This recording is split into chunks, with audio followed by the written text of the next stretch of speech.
welcome to Screenwipe, a programme all about television, consisting of reviews of other shows, features about the ghastly backside of television, and loads of other stuff that we've chucked in. I'm Charlie Brooker, and I am your host. I love 24. I love it more than I'd love, say, a child of my own. I love every ridiculous bone in its body, which is why I'm so pleased that Season 5 is here, and it's just as preposterous and exciting as ever. This series opened in style by cheerfully culling several of its major characters. First, former President David Palmer took a bang-bang in the necky whack. Then CTU office sweethearts Tony and Michelle got all blowed up. This brought 24's main hero, Jack Bauer, out of hiding. He'd been pretending to be dead for reasons too dumb to explain. While previous series have centred around rather simple stop-the-bomb sort of storylines, this year we've been given a convoluted conspiracy theory terrorist scheme plot thing, which is so convoluted it would take me 24 hours to explain the bloody thing. Anyway, suffice to say, so far it's involved shootouts, canisters of nerve gas, a tiny sinister man who seems to live inside the Windows operating system, and a snivelling 15-year-old bell end called Derek, whose repeated misfortune has been a joy to behold. That's right, Derek! Human blood! As per 24 tradition, Jack is aided and abetted by the team back at CTU. Back in the first series, CTU seemed like an incredibly glamorous place full of beautiful people. Now it's a lot more normal. You've got a grumpy female geek, you've got Master Frodo's mate, and you've got Fred Flintstone. My favourite new character has to be President Charles Logan, who actually looks like a spitting image puppet of Richard Nixon. He's fascinatingly shifty and spineless. Sometimes it's like watching Blackadder, the White House years. I feel awkward mentioning this, but... Yeah, I'd give it 10 minutes if I were you. Anyway, as ever, the show itself is a beguiling mix of unbearable tension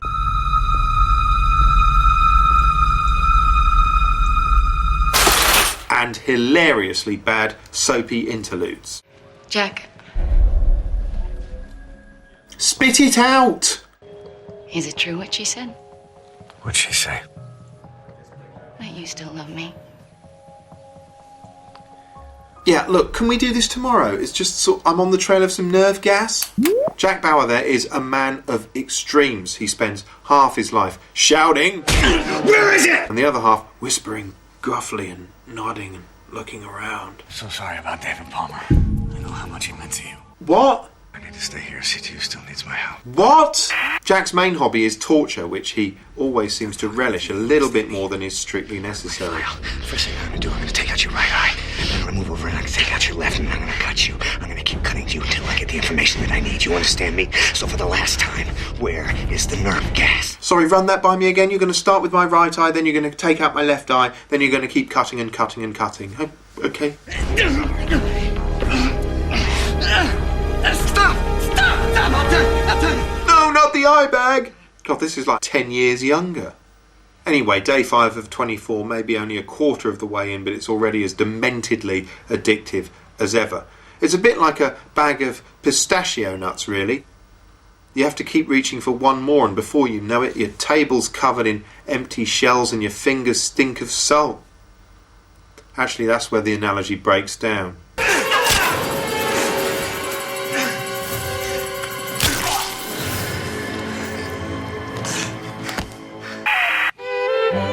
According to people in telly, it's a cardinal sin for a programme to be too in, by which they mean too concerned with the workings of TV itself. That's the theory. In practice, you can be as in as you like, provided you're being a cheerleader, provided all you're effectively saying is, "Isn't telly brilliant?" Yes, there's nothing TV loves more than giving itself a great big self-celebratory blowjob. It was shocking and new for people. They hadn't been taken into that world. My goodness, are they watching it? It was perfect Saturday morning viewing. A programme like that goes on air and it just changes the zeitgeist. I was able to affect people all over the world in whatever language. People need heroes. People need dads. The switchboards were jammed after episode 2. I don't think the BBC had ever had so many calls. It was the first programme about 20-something life that didn't patronise the viewer. The most nauseating example so far has to be the group hug that followed Jamie's school dinners. For months, the celebrity chef, Jamie Oliver, has been on a crusade. So has one celebrity chef made the difference? OK, policy change notwithstanding, let's not lose sight of the fact that the programme was ultimately a piece of entertainment. An entertainment for middle-class smuggos whose kids don't eat turkey Twizzlers anyway. The sort of people who work in telly, in other words. Well, thank God, if it hadn't been for the TV series, all those children would have died! After Jamie's school dinners went out, teletypes were falling over themselves, babbling on about socially active programming and stuff like that. A backslapping circle jerk that finally reached crescendo at last year's National Television Awards. Sir, would you tell us who it is? Yes, it's my son. It's Jamie Oliver. It's not the fact that Jamie Oliver is a great chef or champion of good cooking that makes him special. It's his love of people. You've always been my champion and your mother's champion. But now you're the champion of the millions of children of this country. Jamie Oliver! He's used the power of television to change things for the better in our homes, in our schools, and in our country.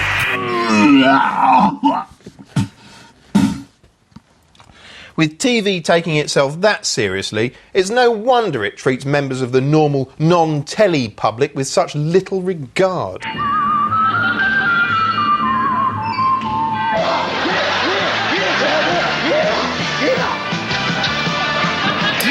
At the end of your training, a lucky few of you will be sent into orbit.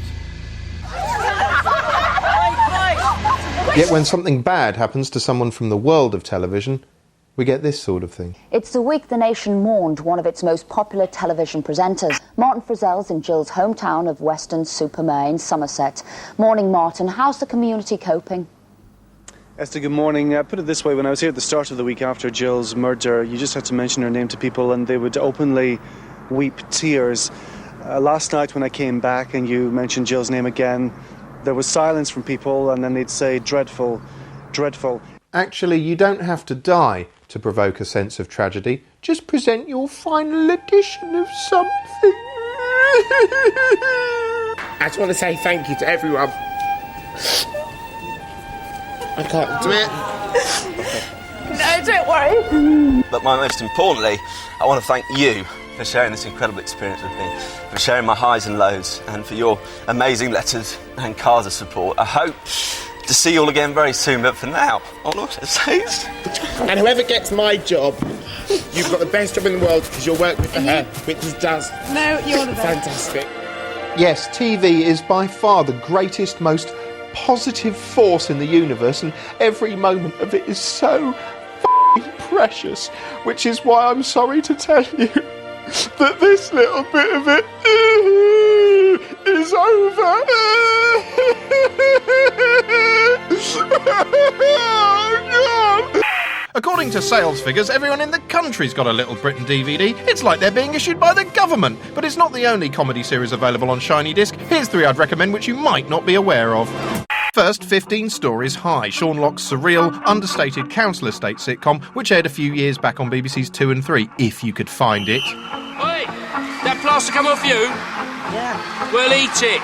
Criminally overlooked and extremely funny, this is well worth grabbing on DVD. Next up, US sitcom Arrested Development, which charts the woes of the frankly deserving of misery Bluth family. It's just been cancelled in the States, but it's still available on disc, at least until the powers that be snatch up every copy and catapult them into the sun. I mailed that letter. Job had not mailed the letter, but in an act of defiance, dramatically hurled the letter into the sea. Sharp, quick, and often bloody silly. Oh, it's a peach! Finally, US sketch comedy Mr. Show, which hasn't even been shown over here and is only available on import. An unashamed tribute to Monty Python, it stars Bob Odenkirk and David Cross in a series of wacky, in a good way sketches, which vary in quality, but when they hit, they hit. Now, Ryan, my students, questions, queries, quiz! Mr. Dorn, I'm a dramatic director student here at the Institute. I heard you plan to go to France soon. My question is... Who dares question, Ryan Dawn! If you want to see it, you'll have to order it Region 1 from America, because no one's bothered to broadcast it this side of the pond, the c***s.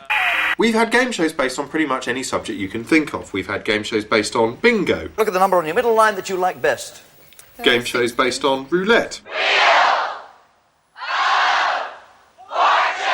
And we've had game shows based on The Wicker Man. But never have we seen a game show based on the Copenhagen interpretation of quantum mechanics until now. Obviously, I'm talking about Deal or No Deal, the astoundingly pointless afternoon quiz in which contestants agonise over what might or might not be inside a series of sealed red boxes. But there is a belief here that there's a large sum of money in box number 1. Just like Schrödinger's potentially dead cat, the contents of each box exist in a sort of theoretical superposition that fluctuates between pittance and fortune until the box is actually opened, at which point reality assigns it a value in the physical world, and the audience either goes, hooray! Or hooroo. In other words, basically, it's just a guessing game. Not that you'd ever guess that, given the way that host Noel Edmonds carries on. We're going to keep the 100,000 and the 50,000 until the very end. All right, Sam? So if you just stick with that strategy for us. There is no strategy here. Okay, maybe a bit, deciding when to quit. But the only one with a clear game plan here is Noel himself. He's like a man in a drama workshop who's been asked to improvise the part of a fevered id, flipping a series of coins. We don't want heads. This next one mustn't be heads. I don't want to see heads. Mustn't see heads. Mustn't see heads. Please, open box 9.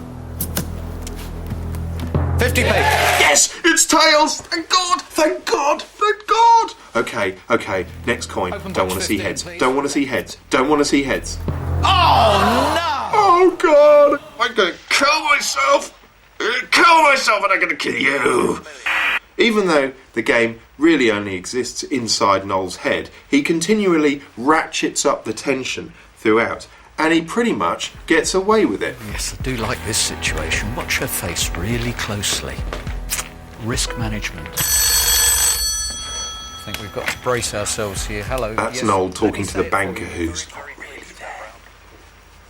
Anyway, even though it doesn't actually exist, Deal or No Deal has been exported around the world, most recently to the USA. The American version is a bit more gung-ho than ours. We get a bearded DJ opening suitcases in a pokey Bristol studio, and they get this. We get this. They get this. We get this. They get this. Their guy even gets to speak to the banker on a cordless phone. Hello. Not like the vintage Blake-like bullshit that Noel has to use. Hello, is that the 1930s? Yes, could you stop the Second World War happening, please? That was a setback. That was a serious setback. At the end of the day, Deal or No Deal has a lot in common with 24. They both feature continuous suspenseful music, phone conversations with shadowy individuals, and they're both great big illusions. Deal or No Deal is in many ways a show that isn't really there. When you watch it, you're simply staring into a void. The deep, dark, unforgiving void.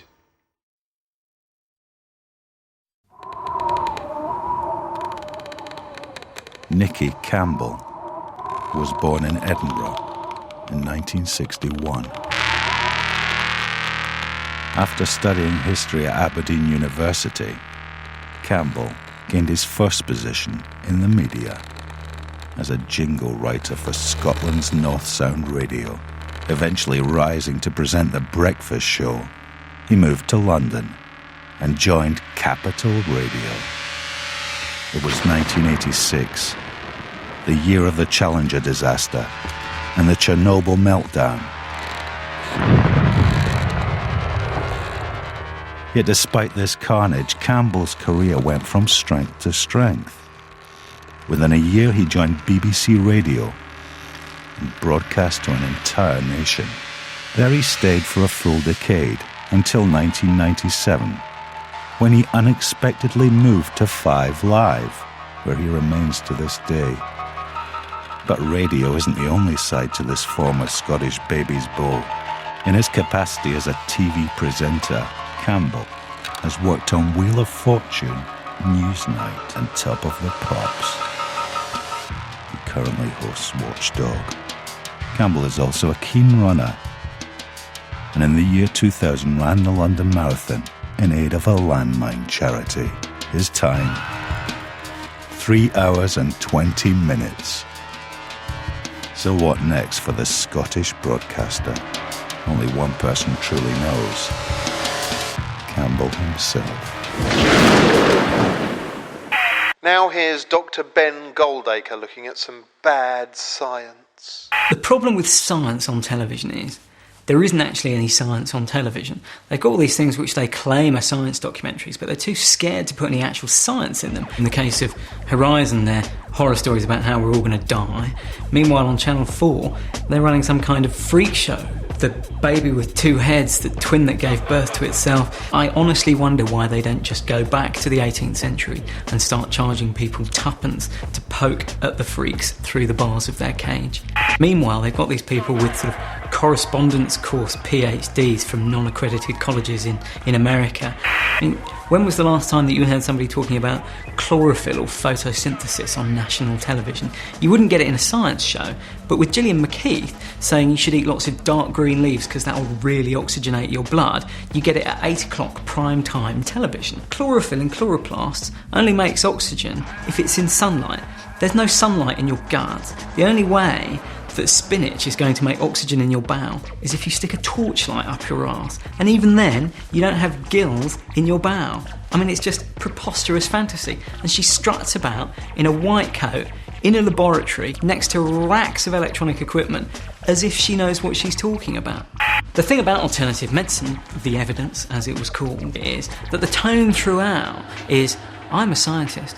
I was a skeptic when I started out, and now my mind has completely been swayed. There was one bit where somebody is apparently having open heart surgery with acupuncture alone for anaesthetic. If you really pay attention to the programme very carefully, you can just about work out that the patient has had huge amounts of local anaesthetic and lots of pre-medication before they have this open heart surgery. But everybody I spoke to came away thinking that what they'd seen was somebody having open heart surgery with acupuncture, as if this was amazing proof of the extraordinary efficacy.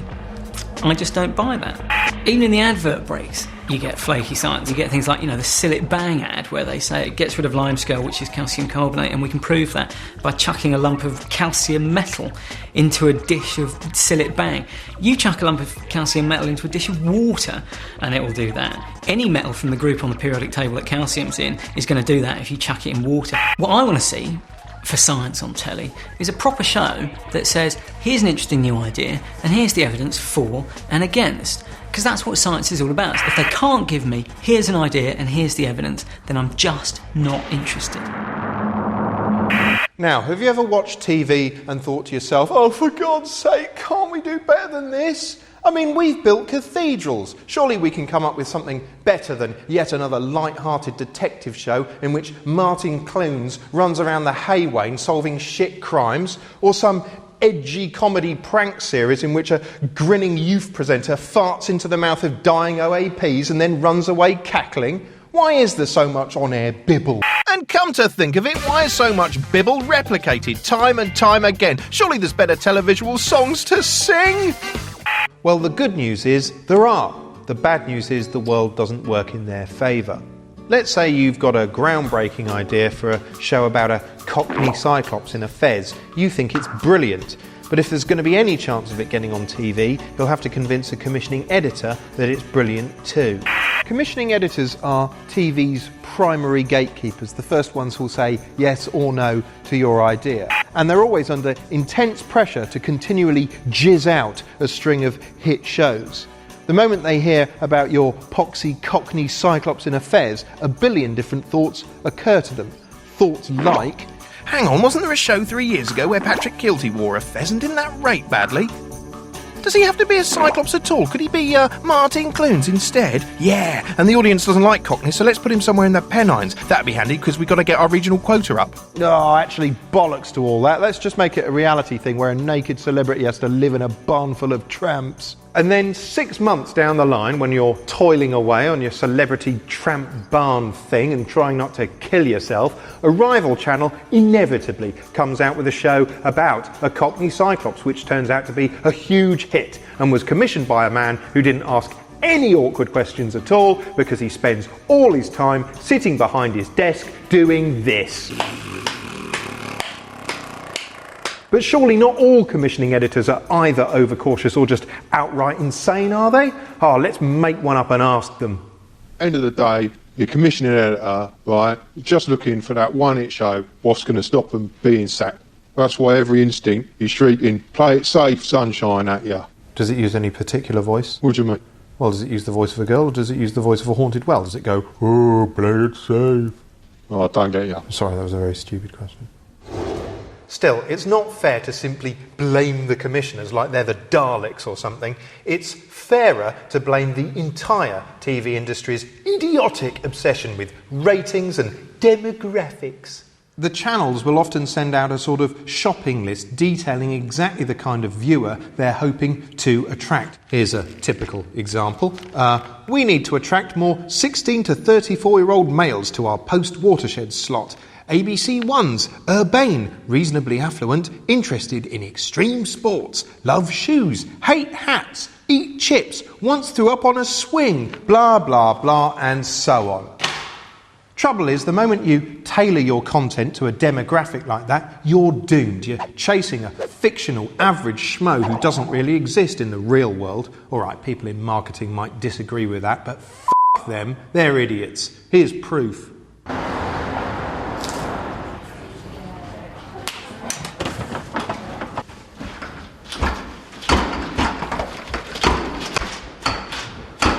Chasing a demographic ideal is like, well, it's like when your grandmother tries to buy you a Christmas present when you're in your 20s and all she knows about you is that you're a man in his 20s, so she goes out and she buys you a big book about football.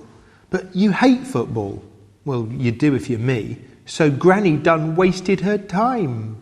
Of course, right, at the end of the day, your commissioning ed, right, is only as good as the ideas people bring them. And most of the time, they're only coming in with a load of rehashed old ideas that they've seen elsewhere, they think you're going to buy, rather than anything they're actually interested in.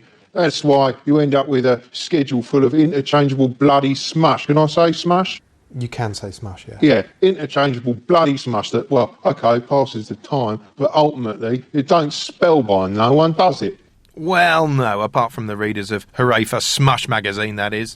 So there you have it. Sorry, but it's a system inadvertently designed to help foster the bland. All the more reason then to appreciate the rare sparks that aren't bland. I'm not talking about this, by the way, I mean proper telly. There's probably some of that on the other side right now. Sorry for wasting your time. I really am sorry. All right, what do you want me to do? I'll try and entertain you. I'll do you a little puppet show. How about that, eh? Woohoo! Woohoo!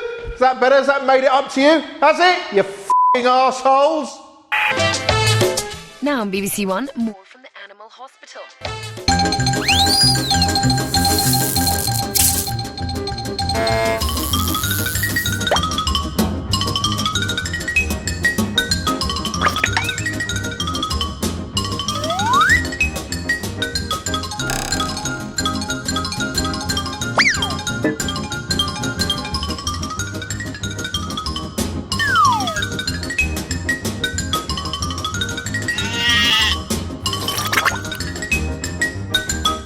When they land, they go like that. Damn it, all these ones here. Oh, yeah. You rarely hear about the advantages of suicide on TV for some mad regulatory reason, but here's one. If you kill yourself, you never have to get up in the f***ing morning ever again, which means you never have to watch breakfast f***ing television either. Hello, good morning. This is Breakfast with Kate Silverton and Simon McCoy. Good morning, it's Thursday. Now, I've never quite understood the need for any kind of TV in the mornings at all, since TV is a medium that basically prevents you from doing anything other than just dumbly staring at it like that, and since the morning is a time when generally you've got loads of things to do, the two things don't really seem to go. But if you will persist, what are your choices? Well, on BBC One you've got a show imaginatively titled Breakfast. There's something unsettling about that name. I think it's just too simple. And it means that sometimes they say things like, hello, you're watching breakfast. Hello, very good morning. You're watching Breakfast with Dermot Manahan and Natasha Kaplinsky. It's just weird. What's more, the show as a whole is so insipid and polite that watching it is a bit like attending a particularly bland coffee morning in heaven. Chocolates, Only the finest. Dear. Yeah, Dermot, thank you. $2.99. Oh. Meanwhile, over on ITV, it's not ITV at all, it's GMTV. The gaudy way to start your day. There's something inherently cheap looking about GMTV. It's like waking up in a travelodge full of needlessly obsequious people. 7:22 is the time, an ungodly hour for an actor of such fine calibre to be getting up in the morning. Matthew Modine is in the studio. What's your chitter-chatter? You don't ever hear it. No, you don't actually. Never, It's not a popular never. phrase at the moment, is it? Of course, the problem with trying to keep things that neurotically bubbly at all times in a show that also deals with quite unpleasant news topics is you're often left having to make crunchingly awkward tonal shifts. We're also looking at debt and what you should do if you find yourself unable to pay the bills, after cases of those who have felt the need to kill themselves or commit suicide because they're so scared about debt. We want to make sure those kind of tragedies don't happen again. There's always help out there. Yeah, absolutely. And as well as that, we're going to be catching up with actors Mark Charnock and the lovely Verity Rushworth, who are just about to tie the knot, maybe, as Marlon and Donna in Emmerdale. Yeah, so please don't kill yourself because we got some off Emmerdale turning up. Speaking of GMTV, their former stalwart Eamon Holmes can now be found fronting Sky News' Sunrise. Weirdly, Eamon delivers some of the news while standing up behind a desk, which just makes him look like he's working in a shop. Anyway, all of this is a bit too urgent for my liking. My ideal morning show would consist of nothing but just some warm, soothing colours and a voice gently bidding me to wake up. And in the absence of that, I'm prepared to settle for Milkshake on Channel 5. With some of these. Lucy Fisher, you're first. You're 2 today. See, in the mornings I've got a mental age of about 2, so this sort of thing is pretty much all I can cope with.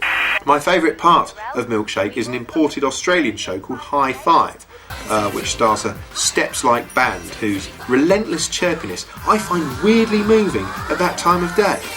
Nice to see the sign language for is...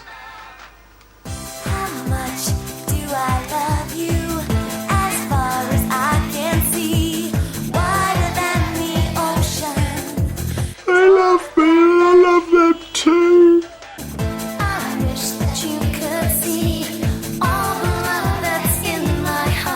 There's not a single negative word or thought throughout the entire programme. It's the single most positive thing you will ever bloody see. Sweet little puppies, it's been a big day. Do you know my favourite things? Yeah, okay, so it's a bit like being cuddled to death by a giant marshmallow teddy bear. But hey, come on, anything that can stop me just slashing my wrists open and ending it there and then in the mornings has got to be performing some kind of valuable public service.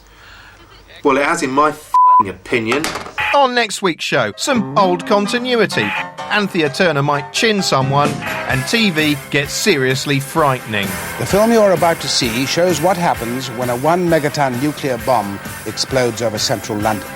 A third-degree burn through the full thickness of the skin looks like this. Jesus Christ!